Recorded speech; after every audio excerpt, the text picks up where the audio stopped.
This is not a drill. Meghan Markle is now in full preparation for her divorce from Prince Harry. I got the inside story. Everything is fine. That's the line being repeated again and again, almost mechanically, whenever Prince Harry appears alone. No Meghan, no wedding ring, no explanation beyond a clean, polished sentence that feels practiced rather than lived. At first, it sounded believable. Couples get busy, schedules clash, life happens. But lately, that answer has started to feel hollow, like it's covering something much heavier underneath. Because when you step back and actually look at the pattern, the signs don't feel accidental anymore. Separate appearances, joint photos quietly vanishing, familiar symbols being withdrawn without explanation. None of it is loud, none of it is messy, and that's exactly what makes it unsettling. This doesn't feel like a marriage falling apart in chaos. It feels like something being carefully dismantled behind closed doors. And for people who followed the royal story long enough, this isn't just about two spouses drifting apart. There's another tension running beneath the surface. Something calculated, something strategic, something that feels far more dangerous than divorce itself. Because if divorce were the whole story, silence wouldn't be necessary. But silence is everywhere, and silence like this is never harmless. London, September. Light rain falling. The kind of quiet English cold that creeps under your coat without asking permission. Cameras line the red carpet at the Well Child Awards, an event Harry has supported for years, long before Meghan, long before California, long before everything changed. It's familiar ground for him, almost safe ground. And yet, the moment he steps out of the car, something feels wrong. He's alone. No familiar figure at his side. No synchronized steps. No exchanged glances that used to signal unity before a single word was spoken. The empty space next to him is impossible to ignore. It's not subtle, it's not dismissible, it's loud in its absence. Harry smiles. He shakes hands. He walks to his mark like he's done countless times before, but the press notices immediately. They always do. And the question comes fast, stripped of ceremony. Where is Meghan? The answer arrives just as fast. She's busy in California. No warmth, no elaboration, no personal touch. Just a sentence that sounds prepared, polished, and designed to close the door before anyone thinks to knock again. No one pushes back.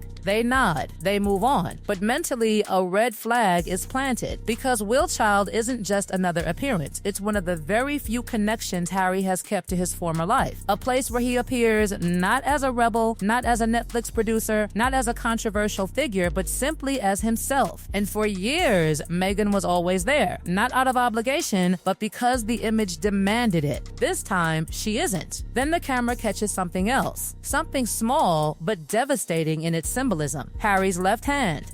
Bare. No ring, no announcement follows, no explanation is offered, but the footage is replayed again and again in editing rooms. In royal watching circles, details like this aren't meaningless. In that world, nothing is ever worn or removed by accident. And when a symbol disappears repeatedly, it's never just fashion. Harry continues as if nothing has changed. He speaks about children, responsibility, values, safe words, neutral words, words that avoid home, avoid marriage, avoid family. He exits quickly, faster than usual, leaving behind nothing but unanswered questions and the kind of silence that feels deliberate. And here's the thing people forget about the royal world. Silence isn't passive. Silence is a language. Officially, everything still sounds reasonable. They're busy. One travels. One stays home. Children need stability. Projects demand focus. These explanations are neat, modern, believable. And for any normal couple, they might be enough. But Harry and Meghan were never a normal couple. They built their entire public identity on togetherness. Against the world, against the system,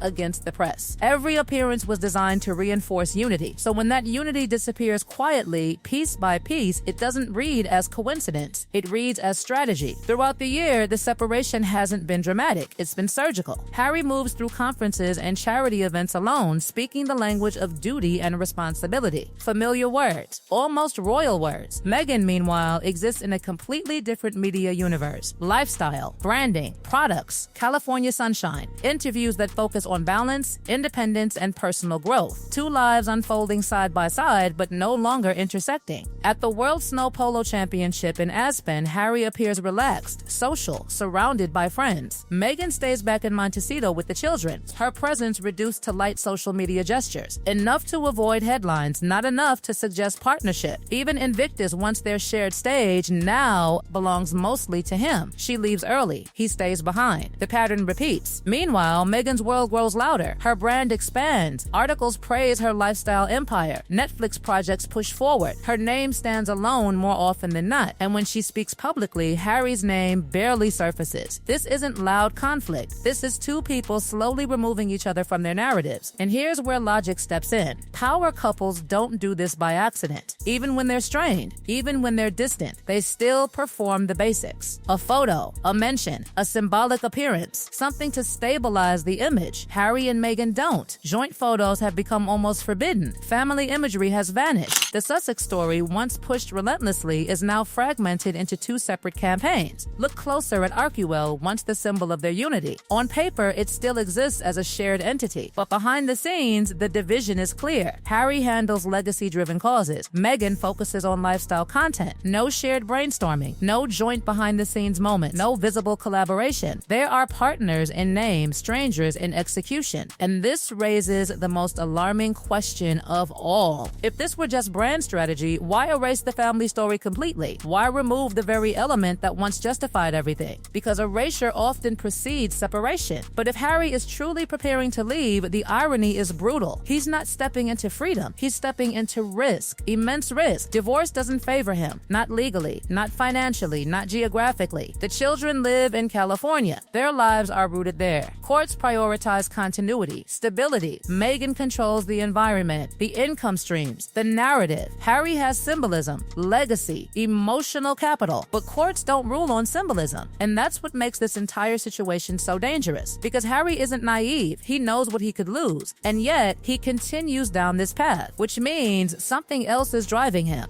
And that something isn't Meghan, it's the children. Archie and Lilibet sit quietly at the center of everything, rarely mentioned, rarely shown, but clearly becoming the pivot point of the entire chessboard. Harry's language has changed. He talks about roots, about legacy, about his mother, about where his children come from. This isn't nostalgia, it's positioning. When Harry wears Diana's watch again, when he links his children to his mother's memory, he's telling a story without saying it outright. A story the royal family understands very well. And the palace responds in kind, quietly. Soft signals, mentions of wanting to see the grandchildren, doors not fully closed, possibilities whispered but never confirmed. Because in royal logic, children are neutral ground. For Harry, they are the bridge back. For Meghan, they are control. And control, once loosened, is never easily regained. This is no longer about love or marriage. It's about who decides the future. And that's why the silence matters more than any headline. What makes this entire situation feel heavier is not what's being said, but how carefully everything is being not said. Because once you reach this stage, silence stops being a pause and starts becoming a move. And every move being made right now points toward preparation, not reconciliation. Behind the scenes, this is where things quietly turn legal. Not dramatic, not explosive, just deliberate. In circles where power matters, lawyers don't arrive when emotions are high. They arrive when decisions are already forming. Rumors about early consultations with family lawyers didn't come with confirmations, but they didn't need to. In this world, denial often runs parallel with preparation. Harry has brushed off divorce talk with sarcasm before, almost laughing it away. But those who've watched this story long enough know that public denial doesn't cancel private planning. It often buys time. And once law enters the picture, the conversation changes completely. Love doesn't decide outcomes anymore. Evidence does. Jurisdiction does. Residence does. And this is where the imbalance becomes impossible to ignore. The children's lives are anchored in California. School, doctors, daily routines, stability courts respect. That reality alone gives Meghan a powerful advantage. In California, the principle is simple and ruthless. What maintains continuity for the child wins. And continuity right now wears a Montecito address. Financially, the contrast is just as stark. Meghan's ecosystem is thriving. Independent income, long-term contracts, lifestyle branding that translates directly into revenue. She can present herself as stable, consistent, and self-sufficient. Harry's work carries honor, symbolism, purpose. But symbolism doesn't pay custody lawyers. Charity doesn't outweigh commercial dominance in court. And yet, despite knowing all this, Harry continues moving as if he's already accepted the risk. That's the part that changes everything. Because no one knowingly walks into a weaker legal position unless the alternative feels worse. Public image becomes the first battlefield before any courtroom opens. And Harry has clearly understood that. He hasn't lashed out. He hasn't given explosive interviews. He hasn't written another another memoir. Instead, he's reshaping how he appears, quietly, patiently, no longer half of a defiant duo, but a solitary figure rooted in family, responsibility, and legacy. Listen to his recent speeches. The words "we are gone," "my wife disappears." In its place are phrases that feel deliberately broad. Values I was taught, responsibility, connection, family, neutral words that keep doors open instead of slamming them shut. This isn't forgetfulness, it's strategy.